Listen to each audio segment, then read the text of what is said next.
कुछ भी मानने को राजी हो जाते हैं, कुछ भी मानने को राजी हो जाते हैं। सबके भीतर भय है मरने का कि कहीं मर न जाएं। इसलिए जो कौम जितनी ज्यादा मरने से डरती है वो कौम उतनी ही आत्मा की अमरता में विश्वास करने लगती है। ये हमारी कौम, यहां जितने मरने से डरने वाले लोग हैं जमीन पर और कहीं भी नहीं। तो ये कौम आत्मा की अमरता में खूब निष्ठा रखती है। क्यों? ये निष्ठा कोई आपके ज्ञान के कारण नहीं है। मरने का डर कि कहीं मर न जाए, तो कम से कम एक बात तो तय है कि आत्मा अमर है, शरीर मरेगा मरेगा, हम थोड़ी मरने वाले। मैं तो बचूंगा। ये जो मरने का भय है, ये आपकी आत्मा का विश्वास बना हुआ है। ये विश्वास बिल्कुल झूठा है, ये भय पर खड़ा हुआ है।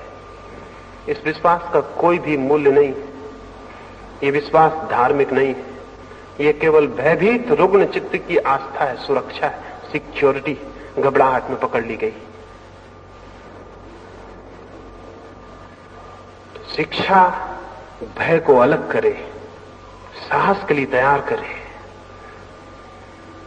पहली बात, अगर धार्मिक जीवन को जन्म देना है तो एक अदम्य साहस पैदा करना पड़े, भय से मुक्त करना पड़े।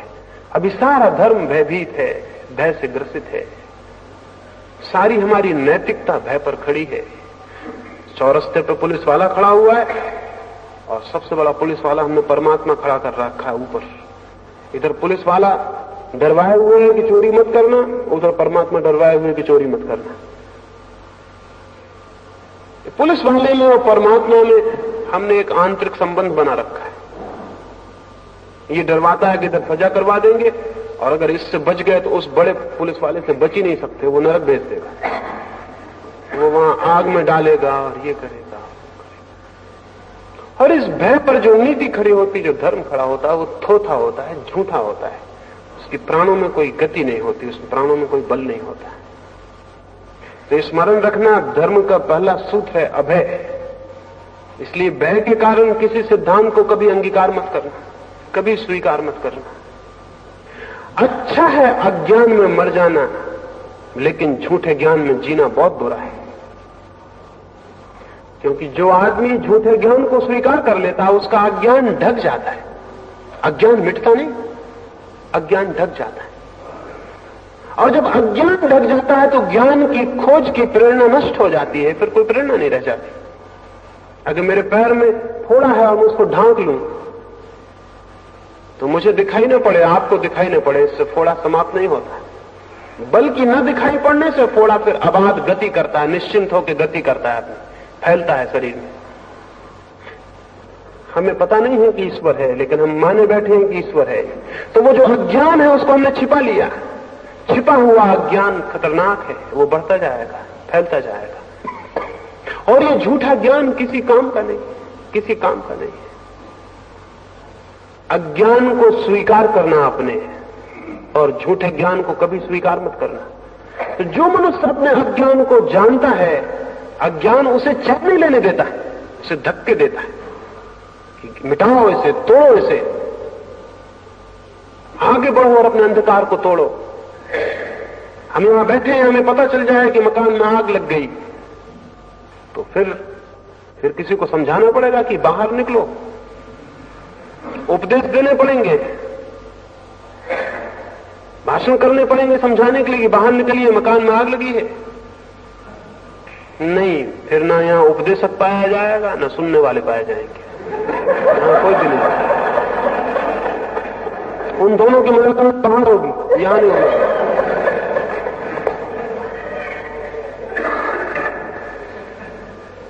ये जो जीवन है हमारा, इसका अज्ञान अगर हमें दिखाई पड़ने लगे तो अज्ञान लपटों की भांति चारों तरफ अंधकार, अज्ञान अपने आप गति लाता है कि बाहर निकलो, इसके बाहर उठो।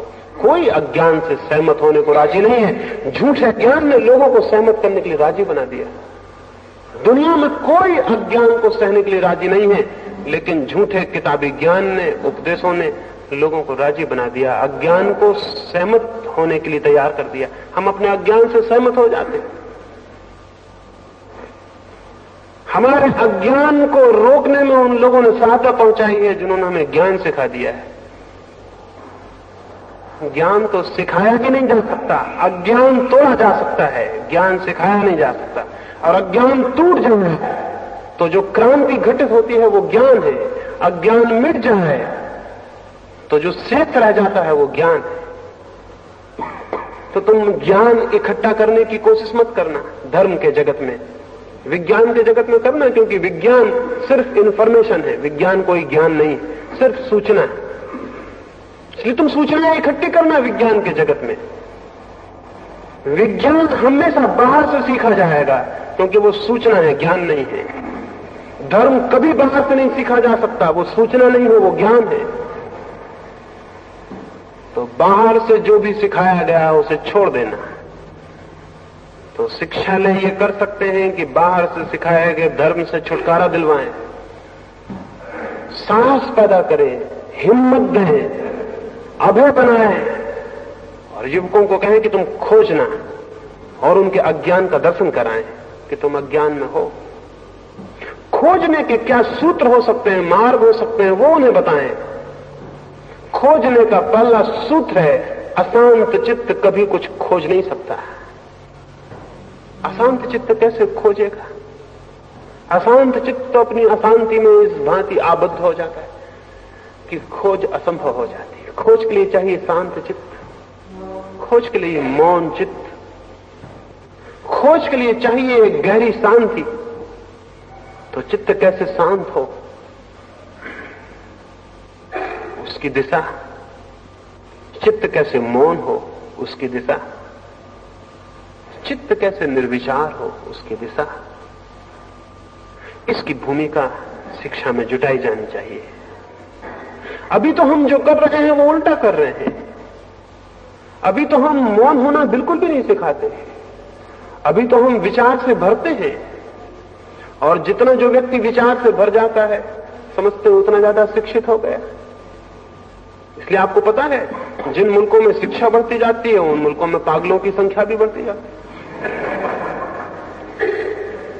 क्योंकि अगर हम विचार ही विचार की शिक्षा दें और मौन की कोई शिक्षा ना हो तो विचार की अति जो तनाव पैदा करेगी उससे विक्षिप्तता आएगी, उससे पागलपन आएगा। पश्चिम के तो बड़े विचारक, करीब करीब सभी बड़े विचारक, बड़े कवि, बड़े चित्रकार बिना पागल खाने जाए बिना छूटते नहीं। बल्कि अब तो मुझे ऐसा लगने लगा कि जो पागल खाने नहीं जाता वो थोड़ा मीडियाकर है, वो जीनियस नहीं है, वो प्रतिभाशाली नहीं है, छोटा मोटा है इसलिए नहीं जाता, बच जाता है। लेकिन बड़ा विचारक तो जाता ही है। सभ्यता जैसे जैसे विकसित हुई है पागलपन बढ़ा है। ये क्यों? ये विचार का अति टेंशन है, अति तनाव है। हम सिर्फ एक आदमी को हम चलना चलना सिखा दें और रुकना ना सिखाएं तो क्या होगा? पागल नहीं हो जाएगा। उसको चलना सिखाएं, रुकना ना सिखाएं, ठहरना ना सिखाएं, वो चलते ही रहे तो क्या होगा? तो क्या होगा? उसके पैर चलते ही रहे तो या तो पागल होगा या मर जाएगा या थक के बेहोश होकर गिर जाएगा। हम उसे विश्राम ना सिखाएं तो क्या होगा? एक आदमी को हम जागना सिखाएं और सोना ना सिखाएं तो क्या होगा? तो हम विचार सिखाते, निर्विचार बिल्कुल नहीं सिखाते, उसे मौन, साइलेंस बिल्कुल नहीं सिखाते। उसका परिणाम क्या होगा? ये विचार की अति मस्तिष्क को इतने तनाव से भर देगी कि उस तनाव का अंतिम परिणाम यही हो सकता है कि मस्तिष्क टूट जाए, स्नायु जवाब दे दें, वो पागल हो जाए। ये हो रहा है। और डर तो ये है कि इतनी तीव्रता से हो रहा है कि पूरी सभ्यता के पागल हो जाने का डर, पूरा डर है इस बात का कि कहीं पूरी मनुष्य जाति एक साथ पागल ना हो जाए। पता हमको बिल्कुल ना चलेगा। पता इसलिए नहीं चलेगा कि हम भी उतने पागल, बगल वाला भी उतना पागल, इसलिए पता चलना बहुत कठिन होगा। अभी भी पता नहीं चल रहा। पता नहीं चलने का कारण ये नहीं है कि अभी कोई हालत बहुत अच्छी है। पता न चलने का कारण ये कि सबकी हालत एक जैसी है। एक गांव में ऐसा हुआ, एक बार एक जादूगर आया और उसने आके कुएं में कोई पुड़िया डाल दी। गांव में एक ही कुआं, और उसने कहा कि इसका जो भी पानी पिएगा वो पागल हो जाए। गांव भर के लोगों को पानी पीना पड़ा, सिर्फ गांव का जो राजा था उसने नहीं पिया, उसके घर में एक कुआं और था। राजा, रानी और वजीर ने पानी नहीं पिया, लेकिन शाम तक गांव के लोगों को तो पानी पीना ही पड़ा। एक ही कुआं था गांव में। सारा गांव शाम होते होते पागल हो गया। सारे गांव के लोगों ने सभा की और उन्होंने कहा मालूम होता है बादशाह का दिमाग खराब हो गया, क्योंकि बादशाह ने पानी नहीं पिया था उस कुएं का। तो गांव भर के लोग जब पागल हो गए तो उन्हें समझ में आया कि बादशाह का दिमाग जरूर गड़बड़ हो गया, बिल्कुल हमारी जैसी बातें नहीं कर रहा। तो उन्होंने सभा की शाम को कि इस राजा को उतार देना चाहिए, इसका दिमाग खराब हो गया, और किसी ठीक राजा को इसकी जगह बिठाना चाहिए, नहीं तो सब गड़बड़ कर देगा, सब डुबा देगा। राजा बहुत घबराया। महल के आसपास जनता इकट्ठी हो गई। उसने अपने वजीर से कहा कि क्या करें। वजीर ने कहा सिवाय एक रास्ता है कि उस कुएं का पानी हम भी पी लें। अगर थोड़ी देर हो गई फिर बचाव मुश्किल हो जाएगा। तो राजा ने जाके उस कुएं का पानी पी लिया। उस रात उस गांव में उत्सव मनाया गया कि राजा का दिमाग ठीक हो गया। करीब करीब ऐसी हालत है। और इसलिए तो जब हमारे बीच कोई ठीक दिमाग का आदमी पैदा होता तो हम उसके साथ बड़ा उल्टा व्यवहार करते हैं। क्राइस्ट पैदा होता है, सूली पे लटका देते हैं। सुकरात पैदा होता है, जहर पिला देते हैं। गांधी पैदा होता है, गोली मार देते हैं। ये हमारा व्यवहार है ठीक मस्तिष्क के लोगों के साथ। ये आकस्मिक नहीं है, ये बिल्कुल स्वाभाविक है। हमारे दिमाग खराब है। तो शिक्षालय, विद्यापीठ विचार ही ना सिखाएं, मौन सिखाएं। मौन की दिशा में अग्रसर करें। थोड़ी देर के लिए निर्विचार होना सिखाएं।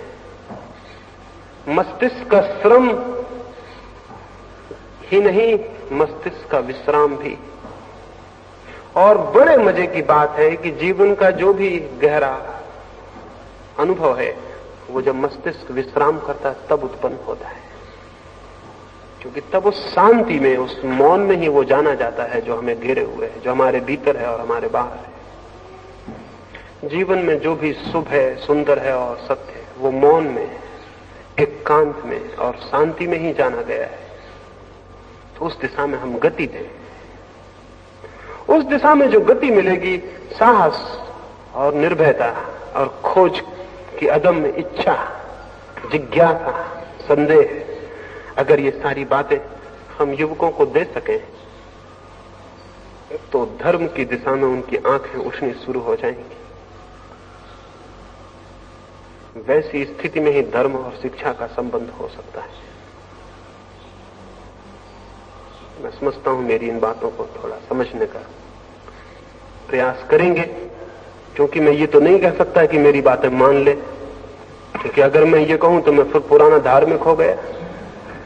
जो आपसे ये कहूं कि मेरी बातें मान ले, विश्वास कर ले मैंने जो कहा, जो भी आपसे ये कहता हो कि मेरी बातों को विश्वास कर ले, उसे शत्रु समझना, वो आपका मित्र नहीं।